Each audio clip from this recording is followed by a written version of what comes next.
Hello, I'm Anna. Hi, I'm Alyssa.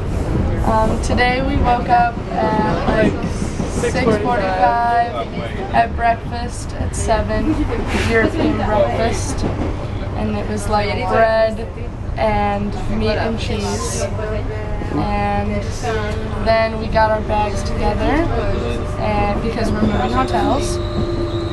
And then we went to the train station and went to Versailles.